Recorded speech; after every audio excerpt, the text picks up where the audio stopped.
My life had become the epitome of monotony. A series of strip malls and endless spreadsheets blurred into a disorientating haze of beige and grey. Jane, that's me, was a 30-year-old office clerk in a nondescript city where even the excitement of a new fast food chain opening was big news. My hair, a dull, mousy brown, hid behind a pair of equally unremarkable glasses. Life was a clock-in, clock-out affair, occasionally lifted by the arrival of a frosted cake to celebrate a coworker's birthday or impending retirement. If someone asked me to describe my life, it was comfortable, but comfort has its limits. It also raises an unsettling question, gnawing at me like a persistent itch. Is this all there is? That question shattered, splintered into 1,000 shards one rain-drenched night. Headlights bore down on me. The sound of screeching tires filled the air. A metallic crunch, a human scream, my scream, and darkness. I woke up to the sterile smell of disinfectant and the blinding glare of hospital lights. Doctors said I was lucky. Lucky was a strange word to use. I had survived, sure, but I was told I had a significant head injury that needed surgery. I guess lucky is a relative term. Weeks passed by in a haze of physical therapy and doctor's appointments. My body, bruised but not beaten, began to respond. Yet something inside of me was off. I became jittery and unsettled. The buzz of the office printer, once so familiar, made me jump.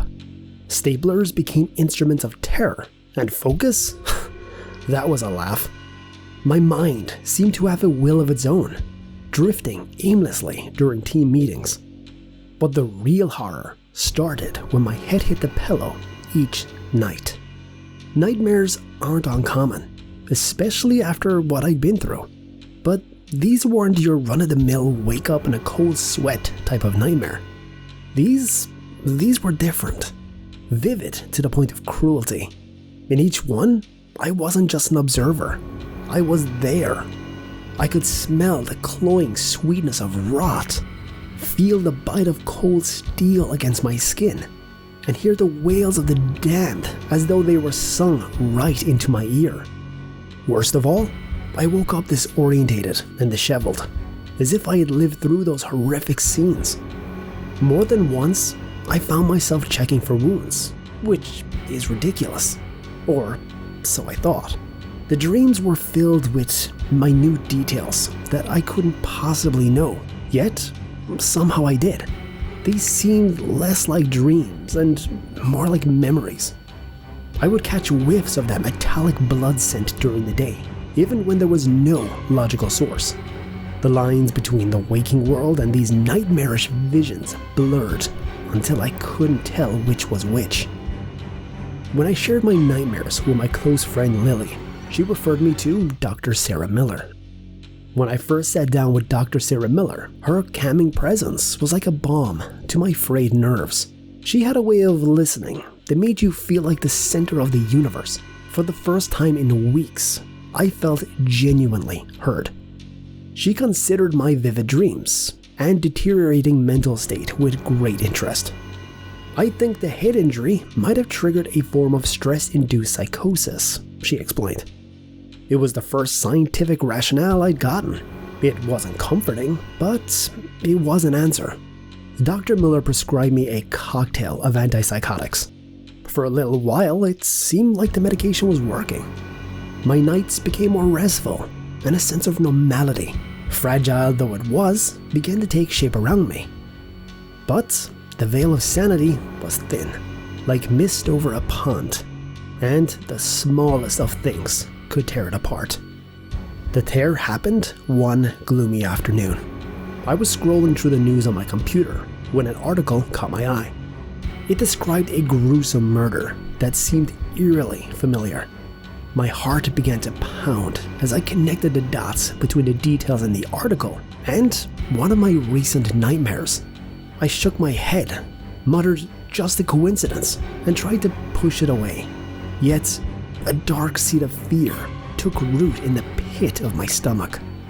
The seed grew as I dove into older news stories, each more terrifying than the last. I began to see patterns, or I thought I did. Every new article was a brushstroke on the dark canvas of my obsession. I started filling notebooks with clippings, drawing lines between them, trying to make sense of the senseless. But all it did was feed the beast of paranoia that loomed large over my life. Then came the sketches. During a rare moment of clarity, I decided to clean my apartment, trying to clear away the physical mess as if it could banish the mental one. Amidst the clutter, I found a sketchbook buried underneath art supplies. I hadn't touched pencil to paper in so long. What I found inside froze me to the core. The drawings depicted horror scenes, faces twisted in agony, bodies in unnatural positions, and they were detailed, so detailed. Marks on the victims that matched undisclosed features from the news articles I'd obsessed over. In a state of near hysteria, I reached for a lighter. Burn it, I thought, and it's over. But as the flame kissed the corner of the paper, my hand stopped. It wouldn't move. It was as if some invisible force held it back. Something within me, or maybe outside of me, wanted the sketchbook to remain intact. At work, things were getting worse. I felt the walls of my cubicle tighten around me like a vice. The keyboard on my desk appeared to warp, keys stretching and retracting like the keys of a deranged piano. My coffee mug tilted on its own, threatening to spill its contents. Even the shadows on the wall seemed to grow darker, looming over me like a threat. As I stared across the table, I caught my colleague's face twisting into something monstrous for just a moment. His eyes turned into dark voids, and his teeth, they morphed into sharp fangs. His face suddenly returned to normal, leaving me questioning if I'd truly seen it or if it was another vision spawned by my troubled mind. Walking to my car after work was no relief either. I felt a presence behind me, a shadow lurking just at the corner of my vision. Every time I turned to look, it disappeared, as if mocking my already fragile sanity. Whispers seemed to follow me around the office. Even though I never heard my name spoken, I felt like a topic of a hushed discussion. My trust in anyone dwindled, isolating myself in a cage of my own. When I thought it couldn't get any worse, my phone buzzed with a news alert. Dr. Sarah Miller, the only person who seemed to want to help me, was found dead. The initial report suggested foul play. My heart sank into a pit of despair. Could it be another coincidence? Or did this yet awful vision come to life? Curiosity and a horrible dread compelled me to hack into Dr. Miller's files. What I found was a betrayal that sliced through the last strands of my trust. I was a case study for an experimental treatment that she had been working on. It was designed to stimulate dormant parts of the brain, but the side effects might include vivid hallucinations. Was this the reason behind my visions? Or worse, could I have something to do with the grim events that unfolded around me, including Dr. Miller's death? I felt like the walls of reality were crashing down. Guilt, dread, and a terrible understanding filled me. I was a lab rat in a horrific experiment that might have unleashed something awful into the world. My paranoia reached new heights. Could I trust myself? Was I a danger to others? All of these questions were causing more anxiety to me. Every corner of my life felt poisoned. Each shadow seemed a lurking menace. Every face a mask hiding monstrous intentions. It had become too much. The blurred line between reality and my visions consumed my days, filling them with a thick dread. Out of desperation, I set up surveillance cameras all around my apartment. I wanted answers and clarity on whether the nightmares spilled into my waking life, or if they stayed trapped in the realm of sleep. Each night as I reviewed the footage, my heart raced. It took me a few days, but then I saw it. It was me, but not me that I recognized. Late at night, I rise from my bed, move to my art desk, and draw. The movements were smooth and deliberate, unlike the hesitant, fearful way I moved in daylight. With each stroke, I watched myself, under the influence of some unseen force, craft images so ghastly that they made my skin crawl. It wasn't just the talent that was impressive.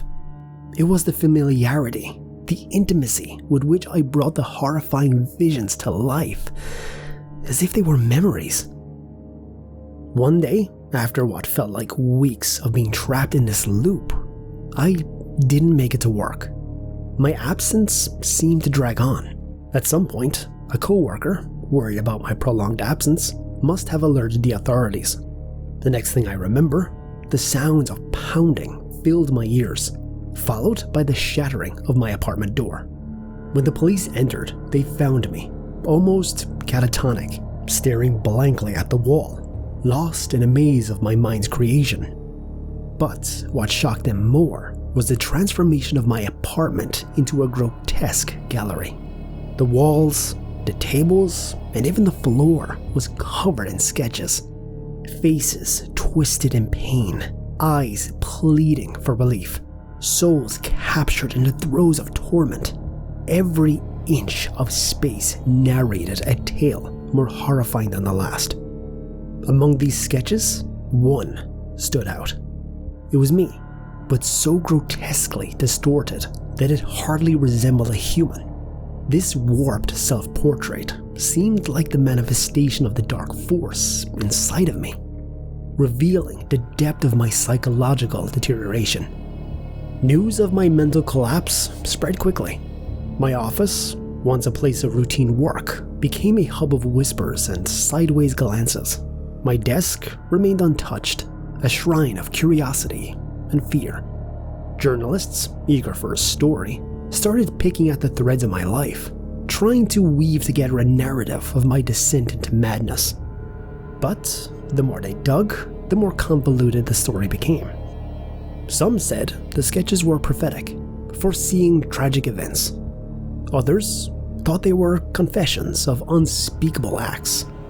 But the truth remained as elusive as the shadows that had once stalked my visions.